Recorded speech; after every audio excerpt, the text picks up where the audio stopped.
আজ আমি গোবরা ব্যানার্জি আবার চলে এসেছি নতুন গল্প নিয়ে। এবং আজকের গল্পটা হতে চলেছে একটি সত্যিকারের ঘটনার উপর ভিত্তি করে। এবং আপনারা দেখছেন প্রেত কথা। তো যারা নতুন তারা সাবস্ক্রাইব করে দেবেন।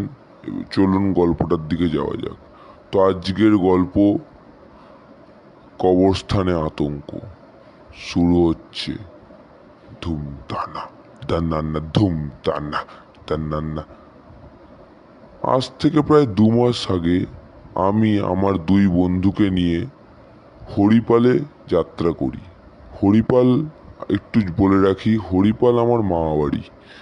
আমার মামা বাড়ি তারকেশ্বর লাইন থেকে একটু ভিতরের দিকে হরিপাল নামক একটা ছোট গ্রামে, যেখানে প্রতি বছরে একবার কালী পুজো মহা ধুমধাম করে হয়। এবং আমি আমার 2 বন্ধুকে নিয়ে সেই হরিপালে এবারে কালী পুজো দেখতে যাই। এই গাড় ফাটা গরমে আমার বিচি টাকে উঠে যাওয়ার উপক্রম। তাও দিনে ওই দুপুর রোদে বাল ছিঁড়তে ছিঁড়তে আমরা গেলাম হরিপালে। এবং সন্ধ্যাবেলা মহা ধুমধাম করে পুজো হলো। 2-4টে ছাগল এমনি বলি দিয়ে দিল। এবং সেই বলি দেওয়া দেখে আমরা 3:30টের সময় রাস্তা দিয়ে ফিরছিলাম। যদিও বা আমাদের রাস্তাটা 2 রকমের ছিল। একটা ছিল হাই রোড, যেটা খুবই ঘুরন্ত পথ, এবং একটা ছিল ছোট গলি, যেটা দিয়ে প্রায় 20 মিনিটের মধ্যে পৌঁছে যাওয়া যায়।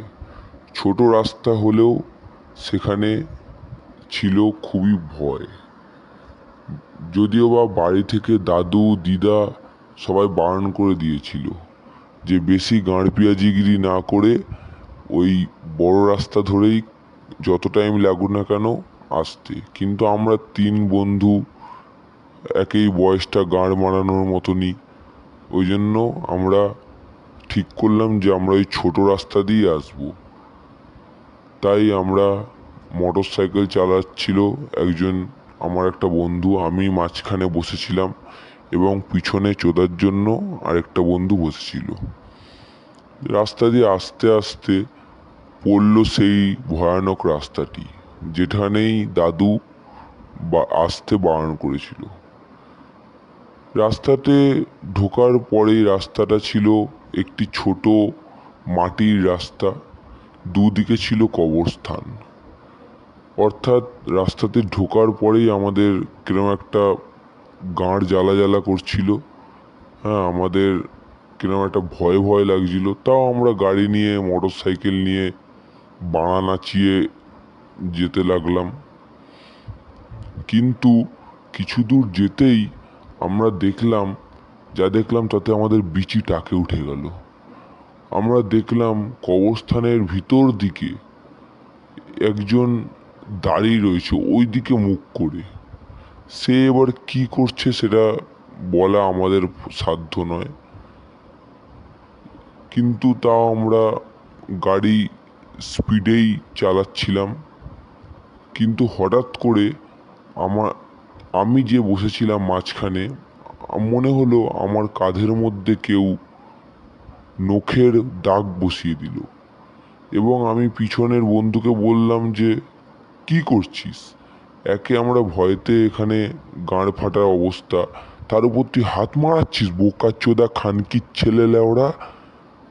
কিন্তু পিছনের ছেলেটা বলল, না বাড়া, আমি তোকে হাত দিইনি, আমার হাত তো তোর গাঁড়ে।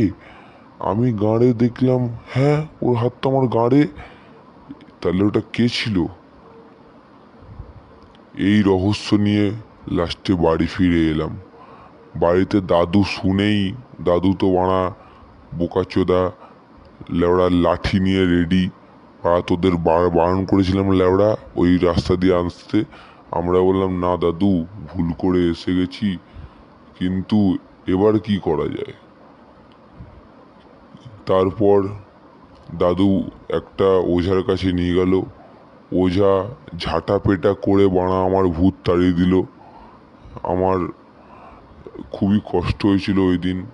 যাক, আমি আমার এই গল্পটা আপনাদের কাছে শেয়ার করলাম। আমি আশাই করিনি যে আমি বেঁচে বাড়ি ফিরতে পারবো। আমি ভেবেছিলাম মনে হয় ওখানেই আমার শেষ যাত্রা। হরিপাড়েই আমার বাল ছিঁড়ে পড়ে যাবে। তাও ঠিক আছে, পরের বছর আবার দেখা হবে হরিপালেই। গল্পটা এখানেই শেষ করলাম। যদি ভালো লাগে একটা লাইক করে দেবেন, আর এই গল্পটা আপনাদের বালের বন্ধুদের সাথে শেয়ার করে দেবেন, তারা যাতে এসব পোতপাকাগিরি না করতে যায়।